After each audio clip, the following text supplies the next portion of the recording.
short-term rentals cost a fortune out here, and you have to put down 30% on just about anything that's short-term rent. It becomes very difficult. Hello, and thank you for joining us today on the Gentle Art of Crushing It show, where we focus on learning and sharing with our listeners all there is to know about how to create success in our lives.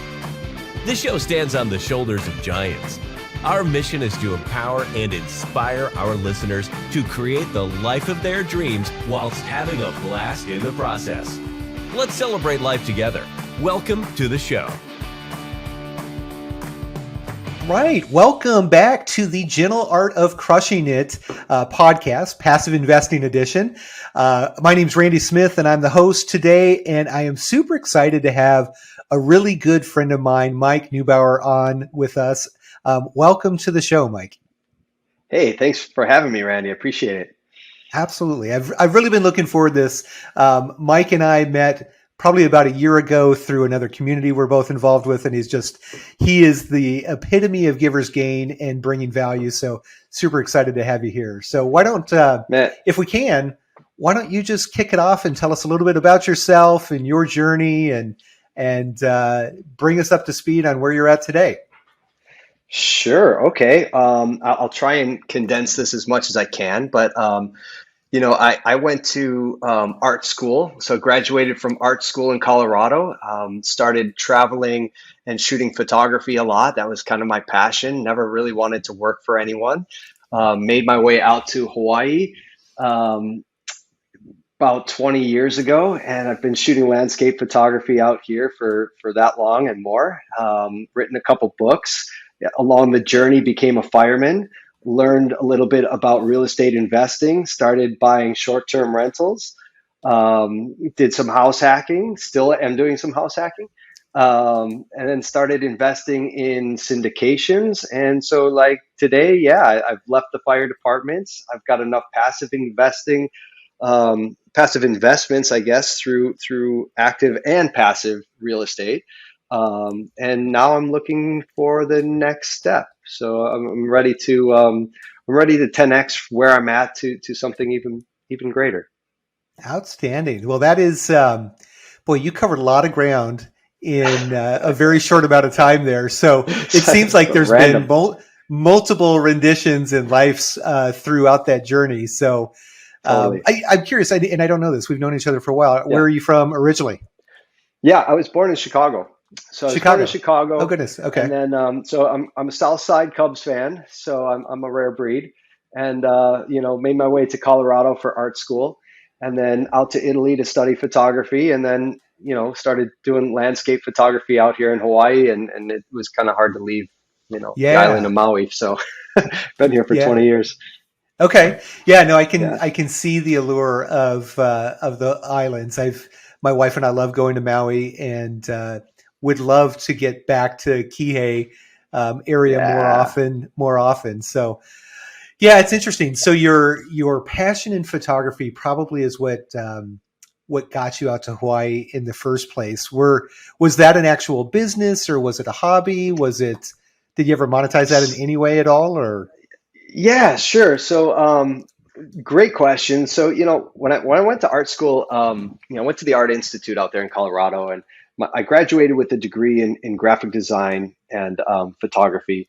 And so I decided I never really wanted to work for anybody. I had a really hard time taking orders and doing what other people want me to do with my quote unquote art. So, I started, I think some of my first gigs were, I actually got paid to shoot for, what are they? They're called they're like a distribution company that do posters and stuff like that. They sell to hotels and things like that. I can't even remember the name of them, but sure. I would go, I flew over to London and shot Stonehenge and, wow. London Bridge and all that kind of stuff. And, shot a lot of stuff out here. And so there was a little bit of money being made from that, not much. Eventually, I started writing books. So I've got a couple of books out. I've got a how-to book on photography somewhere over here. Okay. That, I can't sell any of, but, I'm sure. happy to send you one. So, I sell some books on Amazon. I used to have a gallery out here in Hawaii. Now I've moved all that stuff online to be completely passive. And, it's funny because we talk about passive investing, and that is a channel that I love. I don't make much money from it. But I love having something like books or whatever. It's a passive investment. I've got thousands of them sitting in my house, and I love when I can send them out or send them over to Amazon and have Amazon do it all for me, right? Yeah, beautiful. So like the way of separating your hours from the income that you're making is something that has been with you for years and years, it sounds like. Yeah, but I mean, really what it comes down to is that's a passion project. I mean, I know you're not getting rich off of that kind of stuff, Sure. but I love doing it. I love being out in nature and shooting, in the wilderness places. So, that's just always been a passion. And if I can make a little bit of money from it too, awesome. That's fantastic. Yeah, it's you're lucky and fortunate to be able to make a couple of bucks from some of your hobbies. I tend to have these hobbies like triathlon or travel that the dollars are definitely going the other direction on all of my hobbies. So very good. Yeah. Well, you're. Go ahead. Go ahead. I was going to say, well, you're in better shape than me, so yeah, I you don't got know. some I don't know payout about there that, too. but yeah. So, I mean, clearly the standard art student that goes on to be a photographer, clearly the next step is always become a fireman. Right. So I'm curious, how did that come to be? So, I was doing all this artwork, like branding and identity stuff for this group of firefighters that had a surf company over on Oahu, and they were called Hawaiian Fire, and we became like really, really, really close friends, the owners and myself. And I ended up moving in with them, and they're like, dude, will you just take the fire department test already? I mean, you work 10 days a month, you get your insurance paid for. At this time, like, I'm living out of an $800 car with no windows, and like, Right. I don't have insurance. I can't even spell insurance, right? Right. So finally, I was like, fine, I'll take this stupid test, guys. Leave me alone. And so I took the test, and the doors kept opening for me, and I just kept walking through them. And it was really a good move because when I got in and I bounced around a bunch, they sent me to a bunch of different islands and different stations and whatnot. But once I kind of settled into my home station, which was Kihei, actually, my senior firefighter there was a real estate investor. So I didn't know anything about real estate investing, and I started learning a whole lot from that dude. Yeah. Yeah, that's amazing. So, yeah, and it seems like a lot of those type of positions where it's not traditional working hours, you have some flexibility to really spend some time on your passions or some hobbies on the side. So it sounds like it gave you the opportunity to start investigating real estate, and Totally. led to you, I suspect, finding your niche, right? That's it. Yeah. Okay. I mean, so this guy was kind of passionate about short-term rentals, and he's like, trying to figure out which way he could maximize his investments as quick as possible.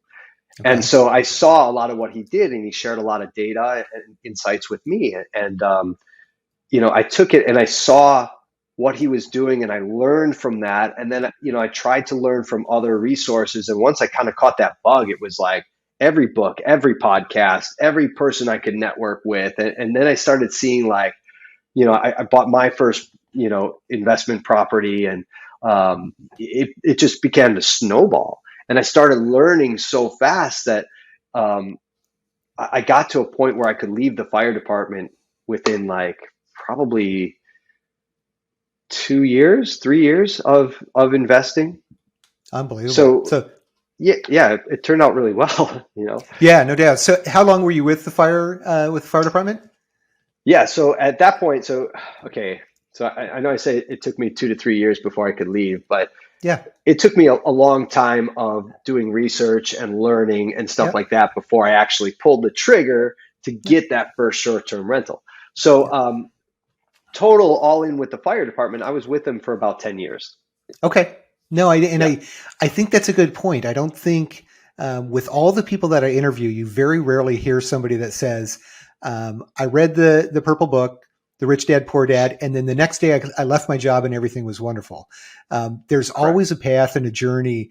And and a mindset shift that has to occur going from poor dad to rich dad mentality, right? And this is not a Right. rich dad, poor dad podcast, but that's very, very common. I had something similar. I was in corporate America for 25 years, and I would get the real estate itch, every 3 or 4 years, but then a promotion might occur at work, or I might move into a new role, or I might hit some award and I would lose my steam. So the motivation to find real estate or passive investing would fall back at times. So it sounds like you've got a similar path that many people that I've interviewed and talked to have. So, but it's just another example of a great career where you had good stability, good income and benefits, but within a short amount of time of you making a decision, you were able to walk away from that and still be able to provide for the family and live the life that you want. So congratulations. That's amazing. Thank you. Yeah, I appreciate that. Thank you. So let's dig in. You mentioned house hacking. I just got off with a really good friend, another person from the community where you and I met, and he did house hacking in Chicago, actually, with duplexes and triplex, things like that. I would imagine house hacking in Hawaii could look a little different than it does in a community where a duplex costs $100,000. Yeah, quite a bit different. Hawaii is a really tough market, and to have a little bit of perspective, I live on the island of Maui, and our average home price is about $1.2 million. I live in an average home, so that's about what it's valued at now. So a firefighter on the island of Maui makes very little money.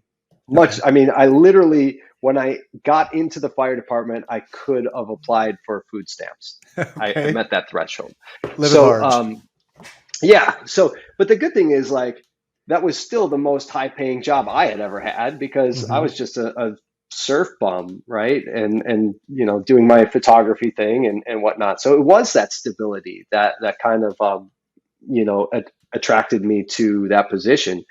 But yes, house hacking here it's difficult. It's not easy to get into. Short-term rentals cost a fortune out here, and you have to put down 30% on just about anything that's short-term rentable. Yeah. So, it becomes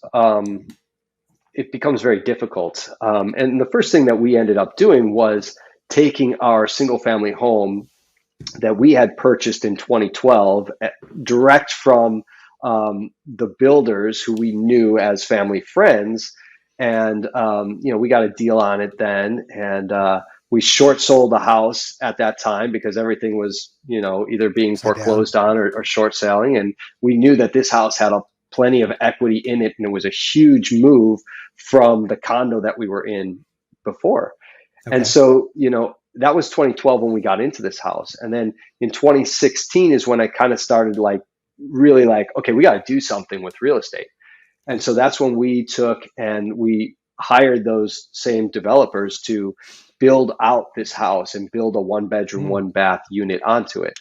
So we still have that, and we rent that out. And that was our first foray into real estate investing. So did you added an ADU, or you just added an extra room? Yeah, no, it's an ADU. Okay. So, and so that's interesting. ADUs are a really big, trend, opportunity, strategy, big craze that's going out in Hawaii. Can you talk to the audience and share what that looks like and why that makes so much sense? Sure. Yeah. So ADUs in Hawaii, we call them ohanas.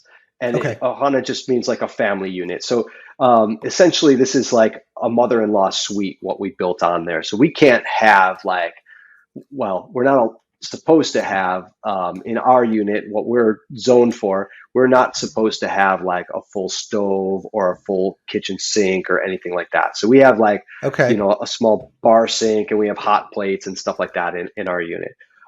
Some do have full attached or unattached dwellings that are almost like small single family homes where they could be 1,000 square feet or less. But it's a really great way to maximize, the cost of rents, because, the other thing that a lot of people don't think about is unless you have some kind of work from home job or, mainland based company or something, there's not really hardly any high paying jobs in Maui. Yeah. So, it becomes very, very difficult for people to afford to pay their mortgages. Okay. So what we see here is a lot of multi-generational families moving into houses. And so the Ohana units, the ADUs, become essential, right? And Mm-hmm. everybody just kind of pitches in, and you'll see a lot of stuff that you don't see in most parts of America. You'll see more in, certain third world countries where it's just like adding on rooms and rooms and rooms and rooms in some Sure. locations. So we see a lot of HOAs in Hawaii to kind of curb a lot of that. So it's not, Hmm. um, to, do it yourself, kind of build your own Sure. place with plumbing and electrical and things that could go notoriously wrong. Sure. Sure. But we Yeah, saw a lot of that in the fire department. I would imagine you had a unique perspective of that too. We So did. yeah, that's interesting. So yeah, my understanding is with the housing prices that have gone up, in Hawaii, just as they have everywhere over the last handful of years, it's really created housing issues for the locals or native born as well. Yep. So an ADU actually creates an additional opportunity to answer that question, I think, as well. Now, Correct. it's interesting with short-term rentals. I suspect that that's had some type of impact on rising rates as well and rising home prices out there. Everybody, myself included, loves to come to Hawaii for my week or 2 weeks and just really enjoy the culture there. Yeah. But I suspect that during COVID, there could have been some challenges that maybe you ran into with short-term rentals and the economy as a whole, I suspect, right? Can you talk to that a little bit, or? Sure. Yeah, we shut down completely for COVID. So we were, Hawaii is a very liberal state, and certainly not to get into politics, but there Sure. are certain things that, our governor and mayors decided to do that did not help our economy. And so they decided that it was in our best interest to protect the people as best as they thought they could do it. And that was by shutting everything down. Got it. And so, from where I live, I can see the airport from my bedroom window. I didn't see an airplane flying in for weeks. I mean, Wow. we had probably about 8 months where the island was just silent. No cars on the road. Nobody left their houses other than to go to Costco. So there were very, very few travelers. Okay. And so, everybody with Airbnbs was kind of freaking out. And the big thing was, what do I do? How can I sell it? You could have sold these things for pennies. Sure. I mean, nobody could give them away at that time. And it's hard because, at that time, we were looking at our units were, I think we had 4 units at that time, 4 or 5. I think we had 4. We had just sold one. Okay. And so we had 4 units, and, we were getting a lot of money per night from them before COVID hit. And as COVID hit, all we got was cancellations. Right. So when you're sitting on properties that cost $750,000 or more, that's a lot of money in mortgages that you got to pay out. And the HOAs are, $1,000 or more per month. And, it becomes a big burden. So it was understandable that a lot of people got hurt. And a lot of the buildings, even the condo complexes themselves, shut down. Wow. So where we were at was fortunate because the properties that we had bought in are all hotel zoned. So they have front desks, they have everything else that is required of a condotel in that area. And so we were able to shift our thinking, and we reached out to, as many people as we could via Airbnb to try and get them not to cancel, of course, and give them every discount that we could possibly give. But we also kind of encouraged them, like, look, you're still able to come out here if you could find a flight that will come here, but you're still able to come here. And if you could quarantine for 2 weeks, you will have this island to yourself. Like the Sure. beaches are empty. Like to be a Yeah. landscape photographer in Hawaii during COVID was like the most amazing thing ever. Because I mean, everything was wide open. There was Yeah. nobody anywhere.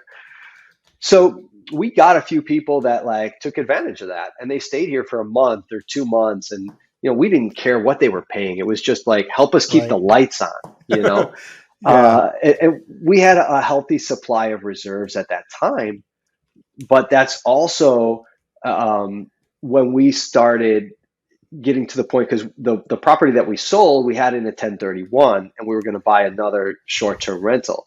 Well, we were kind of getting gun shy on that too, because we had so many expenses there, and we needed Sure. some of that cash potentially, because we didn't know, it had been going on for 6 months already at this point, and we're like, we can't Yeah. find anything that makes sense. There was no sign of Hawaii opening back up. We didn't open really back up until November. Wow. So, so at that time in October, we took some of our cash that we had from the sale of that property, and we put it into our first syndication. So that was my first foray into real passive investing. So I went from like one end of the spectrum as far as investing goes, active side to passive, and like, just saw a whole range there that I just kind of missed, Yeah. Yeah. No, and that's interesting. And I think you were almost forced into a diversification process versus doing Right. it willingly, but more out of necessity. And that's an interesting point. So you were W-2, you ended up getting a handful of properties that you were doing short-term rental. And my understanding was you were managing those yourself. You and your wife were Yep. directly, right? Correct. Yep. Which to the listeners, obviously that's a very large portion of the expenses is that management portion in short-term rentals. So Big time. Having it in your backyard and being able to manage it saved quite a bit of money. And then you were growing your portfolio and then came to this abrupt stop where you had to shift. And that's when you started looking at passively investing in some other syndications. So I would love for you to kind of dig in and talk a little bit about that process and Sure. how did you vet operators? And I know you have some special connections and a very neat network that we might want to get into. But you kind of had the inside scoop on some pretty neat opportunities. Yeah. I think, right? Yeah, I did. I mean, like I had mentioned before, like I have been immersed in learning in any way I could. So, I was listening to every podcast, Bigger Pockets, Real Estate Guys Radio, all those kind of things, right? And reading every book I could get my hands on. And so we knew when we got into real estate investing that we didn't want short-term rentals for the long run. We knew it was going to get us from point A to point B as fast as we can get there. And that's what we wanted. Now, we also love the idea of holding property in Hawaii because, I've been fortunate enough to travel to a lot of pretty awesome places on earth. And this is still one of the very best. Mm-hmm. So having property here always excited us. But we always knew we wanted to diversify, and we were looking at other asset classes and things like that. And then as far as the first syndication goes, I had been following, like I said, a bunch of people on social media, and I'm for those of you who know me, Randy, you know me. I am not on social media very often at all, and I can barely figure out how to press the like button. So, Right. but one of my other fellow investors that was on social media, and he was just kind of getting started at the time in social media, was AJ Osborne. And AJ is big into self-storage. And I had first heard AJ on Bigger Pockets, and I was kind of teasing him because I was like, oh man, like I didn't think there was anybody that had less followers on YouTube than me, and all this kind of stuff. And now you look at him, he's got like hundreds of thousands. But anyway, he would write back, and we had these great conversations, and I really liked the self-storage market, and I really liked him. Mm-hmm. And so we had some great conversations just via Instagram or whatever. And then he put something out. He's like, hey, to his audience of like 6 people at the time, he said, I'm thinking about doing my first syndication. And AJ was super, super successful, and he had built everything up to that point all pretty much by himself, all in house. He didn't know anything about syndications. Yeah. And he's like, but I'm funding the whole thing myself, but we're going to put investors out there and I'll get my money back and whatever. He had like this whole like strategy in his head. I was like, oh, that's interesting. I was like, I wanted to get into self-storage. And so I was like, hey, are you up for a phone call? And he's like, yeah, of course. So this is at like 5 o'clock in the morning, Hawaii time. He calls me up. I was like, okay. And we started talking, and every question that I asked him, he had a really good answer to. Like, and so it wasn't as much as I was trying to vet him as I was trying for him to vet me. Like, am I worthy enough to be in on your syndication? Because I trust in you, right? And so it kind of went both ways, and he did kind of ask me some questions, and he's like, not everyone's going to get in on this thing. We've only got I think there were like 6 spots for investors. And they only needed like $100,000 more or something like that. And they were closing it. So I was like, look, I can let you know by midday today if this is a go or whatnot. He's like, okay, but no offense if it's closed before then. I do have a few other phone calls or whatever. Okay, cool. Anyway, woke my wife up and I was like, hey, I just talked to AJ. I want to throw $100,000 at this. She's like, okay. And so I texted him right back. I said, we're in. So That's if awesome. You'll have us. And so that started a really, really close friendship between AJ, his family, and my family. And, we have gone up to Boise where he's based out of and met up with him and his family. And what I love about that is the questions that I was asking him at that time, I didn't know anything about syndication. So this is a terrible way for your listeners to like get into it. Don't do what I did, right? Because it could totally work out against you. But for me, I asked him questions based on character. And so when I went up to meet him in Boise, I got to see like his character, his personality, his morals, where he is, aligning his compass is exactly the position that we try to align ours. So if I were to lose money with AJ, which I don't think I will, but if I were, it wouldn't really sting that much because I know that he's doing everything in his ability to make us money, to do what he said he's going to do. And I've seen that through him over the last few years with his syndication. He's done a great job. Yeah, no, thank you for kind of walking us through that whole journey and being vulnerable as well about, when we first get into this, we don't know anything. Like we don't even know the questions to ask. I kind of had similar experience. And my very first syndication investment was with Brandon Turner, Open Door Capital. Nice. I did not have a personal one-on-one relationship, but I felt like I knew him after listening to his podcast for years, right? Yeah. And you use that term, aligned our compass. By watching and listening him for years, I had built the trust. I could tell that he was a man of integrity. And it sounded to me like he would probably work harder for my dollars and like make sure that I didn't lose my dollars than he would even for his own. And yes. You found that similar experience with AJ, which has been my experience with AJ as well. Stand-up individuals that are just wickedly smart, brilliant at what they do, and just excellent stewards. I've been using this term a lot lately, but stewards of their investor capital. So, it's interesting. And it's, that's not the experience that all investors have. Sure. It can go a very different direction. But I think if you watch somebody long enough, people will actually show their true colors, good or bad. Correct. And if you stick around and see them expose themselves in a positive way, I think that's the best indication of how they're going to perform in the future. So. Correct. I agree. Yeah. Awesome. Okay. So you're building the short-term rental. empire, we'll call it. You're building passive income streams, not only from photography, but also from investing in multifamily and storage and other things. So you have dollars flowing to you from multiple different channels.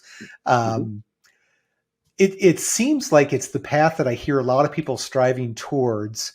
And generally there's some type of mindset component to that, whether that be through masterminds or association or even coaching or something like that. Can you talk to me a little bit about your journey in those arenas and what that's meant to you? Yeah, 100%. So, at the time when I was just starting my real estate investing career, there was no real estate meetups or anything like that out here. I mean, the ones that we did have would have like 5, 6, 7 people show up to them, and everyone was like, yeah, I'm interested in this too. I want to buy a house. And I was like, okay. But nobody really got it. There was nothing there. And then probably about 4 years ago now is when Brandon Turner moved out here to Maui. And he showed up at one of the real estate meetups, and it was like 30 people there. What the heck is going on? And so he had single-handedly brought the real estate investing community out of the woodwork here on Maui. And certainly there were people doing stuff, but nobody was showing up or meeting. And it was just, we were at the point where it's like, look, if we're going to continue down this path, we need to move to a metropolis or, at least a city where there's people doing stuff, because we had nobody around us, exactly to your point. And so, I had connected with a lot of people through Bigger Pockets, through the forums and stuff there, just asking questions and whatnot. And anybody I could get on a call with, I'd try and get on a call with. But Brandon, I have a really nice relationship with Brandon. And all the things that you said about him are 100% the things that I've found over the years with him. And his wife and my wife are really, really close. His daughter and my son are very, very close.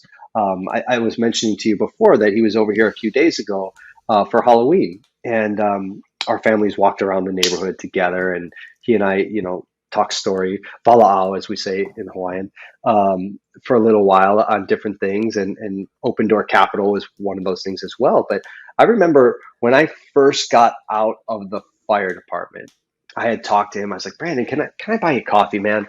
And so we sat down and we talked for a while. I was like, look, man, I just kind of got to this point where I've got enough passivity where I could leave the fire department. But like, I want to know, how do I grow? I don't have enough to join like the GoBundance or something like that. Like, we're just paying our bills. And you got to remember, like I said, the fire department did not pay a lot of money. So like getting to like the first level financial freedom, covering my bills and stuff, I didn't have much bills anyway. Sure. Right. So like I was used to eating ramen noodles and peanut butter sandwiches. So we were not at like, a super high net worth or anything like that, but we're at like this kind of introductory stage. Right. Sure. And so I was like, what should I do next? He's like, honestly, he's like, I'm not going to tell you what to do, but I think the most value for your money would be to get a coach. I was like, oh, okay. And so that, I met you through Jason Dries. So, we met through the Jason Dries coaching community, and I met a lot of other people through that community. And then over time, I started doing like masterminds and conferences and stuff like that. And those communities, like the mastermind community, is huge for me. Like just having that network of like-minded people that you can bounce ideas off of, or that hold you accountable to what you say you're going to do. I mean, it really helps to create a better version of who you want to be and help your true character come out, I think, No, I can't agree more. I'm curious though, like one of the challenges that I had was finding those communities and finding those avenues.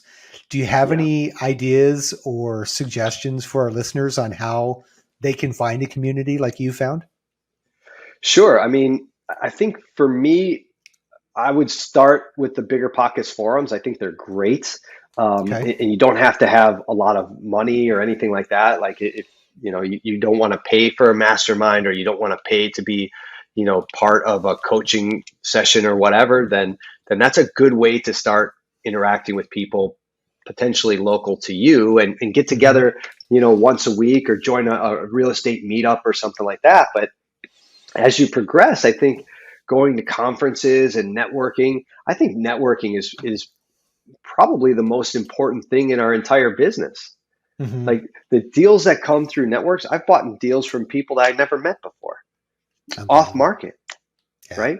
So, Yeah. and these are people that, like, I met this guy that I bought my newest place from, off market deal. He got it as an estate sale. He couldn't take it down. It was here in Maui. We met on Bigger Pockets. He lives in Wow. Massachusetts or something. Hmm. I mean, okay, Yeah.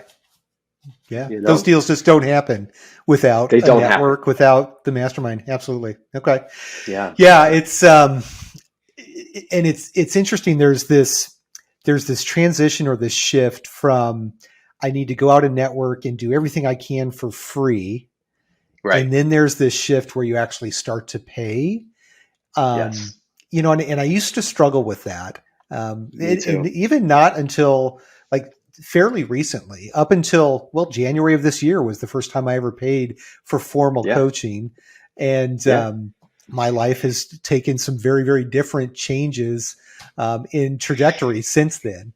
yeah, And it's not always like I'm going to make more money this year, but your life tends to become more full in areas where you didn't even know that you were lacking prior to, by yes. exposing yourself to other cultures and communities and people. So it's interesting. I had a shift um, that actually came about because I am actually part of Jason Drees, and I have a one-on-one coach as well, and he has helped me melt some old beliefs that I've had and been carrying around for 40 years, that spending a couple $100 or a couple thousand or even 10,000 or what have you on coaching and development and performance improvement is not an expense.